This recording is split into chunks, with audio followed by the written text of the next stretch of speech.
আসসালামু আলাইকুম দর্শক, নিরাময়ী হোমিও ইউটিউব চ্যানেলে স্বাগতম। আর আমি ডাক্তার এম পারভেজ আছি আপনাদের সাথে।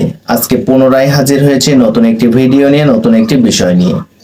দর্শক, আপনি যদি লক্ষ্য করেন সহবাস শুরু হওয়ার আগেই বা খুব অল্প সময়ের মধ্যে বীর্যপাত হয়ে যাচ্ছে এবং এতে আপনি মানসিক চাপ, আত্মবিশ্বাসের অভাব বা সম্পর্কের টানাপোড়েন অনুভব করছেন, তাহলে এই ভিডিওটি আপনার জন্য অত্যন্ত গুরুত্বপূর্ণ। কারণ দ্রুত বীর্যপাত বা প্রিম্যাচিউর ইজাকুলেশন একটি সাধারণ কিন্তু অবহেলিত সমস্যা, যা সঠিকভাবে বোঝা ও চিকিৎসা করা হলে নিয়ন্ত্রণ করা সম্ভব। আজ আমি বিষয়টি ব্যাখ্যা করব বৈজ্ঞানিক দৃষ্টিকোণ থেকে, বাস্তব কারণসমূহ এবং রোগীভিত্তিক হোমিওপ্যাথিক চিকিৎসা ও ডোজ সম্পর্কে।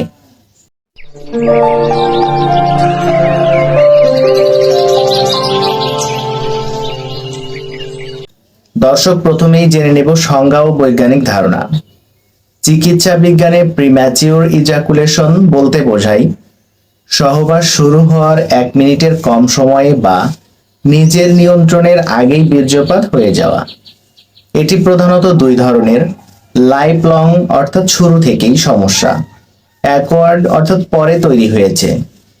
দর্শক, গুরুত্বপূর্ণ বিষয়, এটা শুধু শারীরিক নয়, বরং নিউরোলজিক্যাল, সাইকোলজিক্যাল, হরমোনাল ফ্যাক্টরের সমন্বয়। এগুলোর মূল কারণ বিশ্লেষণ। এখন প্রশ্ন, কেন হয়? স্নায়বিক সংবেদনশীলতা। পেনাইল নার্ভ অত্যন্ত সংবেদনশীল হলে খুব দ্রুত উত্তেজনা তৈরি হয়।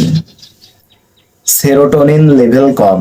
মস্তিষ্কের একটি কেমিক্যাল সেরোটোনিন, যা বীর্যপাত নিয়ন্ত্রণে গুরুত্বপূর্ণ ভূমিকা পালন করে, কম থাকলে নিয়ন্ত্রণ কমে যায়। মানসিক কারণ, পারফরম্যান্স, অতিরিক্ত চিন্তা, পূর্বের ব্যর্থ অভিজ্ঞতা। হরমোনাল বা শারীরিক কারণ, দুর্বলতা, দীর্ঘদিনের অসুখ, অতিরিক্ত ক্লান্তি। তাই এক কথায় বললে এটা শুধু শরীরের সমস্যা নয়, বরং মাইন্ড, বডি উভয়ের সমস্যা। দর্শক, কিছু ভুল ধারণা ভেঙে দিই। অনেকেই মনে করেন এটা স্থায়ী সমস্যা বা লুকিয়ে রাখতে হবে, কিন্তু এটা একদমই ভুল। আরেকটি বড় ভুল, নিজে নিজে ওষুধ খাওয়া বা বাজারের তথাকথিত শক্তির ওষুধ ব্যবহার করা। এতে সাময়িক উত্তেজনা বাড়লেও সমস্যার মূল কারণ কিন্তু একদমই ঠিক হয় না। দর্শক, নিজেই নিজেকে যাচাই করুন। আপনি নিজেই যাচাই করতে পারেন 1 মিনিটের মধ্যে বীর্যপাত হচ্ছে, নিয়ন্ত্রণ রাখতে পারছেন না, মানসিক চাপ বাড়ছে। এই 3টি থাকলে এটিকে গুরুত্ব দিতে হবে। দর্শক, এখন জানবো হোমিওপ্যাথিক চিকিৎসা সম্পর্কে। হোমিওপ্যাথিতে আমরা রোগ নয়, রোগীকে চিকিৎসা করি। এখানে কয়েকটি গুরুত্বপূর্ণ ওষুধ আছে। সেলিনিয়াম, যাদের অল্প উত্তেজনায় বীর্যপাত, দুর্বলতা, যৌনশক্তি কমে যাচ্ছে, সেলিনিয়াম 30 শক্তির মেডিসিনটি দিনে 2 বার 4 ফোঁটা করে সামান্য পানি সহ খেতে হবে। এরপর যে ওষুধটি আছে সেটি হচ্ছে ক্যালেডিয়াম। মানসিক উত্তেজনা আছে কিন্তু শারীরিক নিয়ন্ত্রণ কম। ক্যালেডিয়াম 30 শক্তির মেডিসিনটি দিনে 2 বার 2 ফোঁটা করে সামান্য পানি সহ খেতে হবে। এরপর যে ওষুধটি আছে সেটি হচ্ছে অ্যাগনাস কাস্ট। সম্পূর্ণ দুর্বলতা, আত্মবিশ্বাস কম, যৌন আগ্রহ কমে গেছে। এটির ডোজ অ্যাগনাস কাস্ট 30 শক্তির মেডিসিনটি দিনে 2 বার 3 ফোঁটা করে সামান্য পানি সহ খেতে হবে। এরপর যে ওষুধটি আছে সেটি হচ্ছে স্টাফিসেগ্রিয়া। মানসিক দমন, লজ্জা, অভ্যন্তরীণ চাপ। এটির ডোজ স্টাফিসেগ্রিয়া 30 শক্তির মেডিসিনটি দিনে 2 বার 2 ফোঁটা করে সামান্য পানি সহ খেতে পারেন। এরপর যে ওষুধটি আছে সেটি হচ্ছে লাইকোপোডিয়াম। শুরুতে দুর্বলতা, কিছুটা ভালো, আত্মবিশ্বাস কম। লাইকোপোডিয়াম 30 শক্তির মেডিসিনটি দিনে 1 থেকে 2 বার সামান্য পানি সহ 4 ফোঁটা করে খেতে পারেন। দর্শক, গুরুত্বপূর্ণ কিছু বিষয়, একই সমস্যা হলেও সবার ওষুধ এক নয়। রোগীর মানসিক ও শারীরিক গঠন অনুযায়ী নির্বাচন করতে হয়।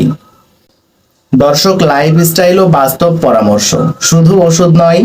অতিরিক্ত পর্নোগ্রাফি এড়িয়ে চলতে হবে। মানসিক চাপ কমান। পর্যাপ্ত ঘুম অবশ্যই প্রয়োজন।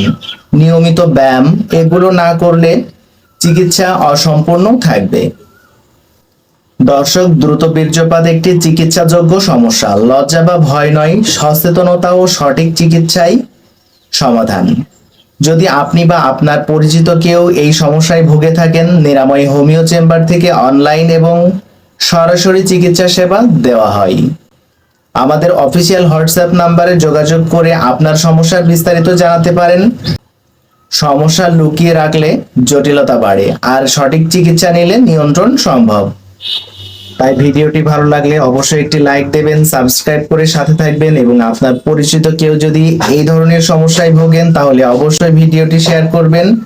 দেখা হবে পরের কোনো ভিডিওতে। সেই পর্যন্ত সবাই ভালো থাকুন, সুস্থ থাকুন।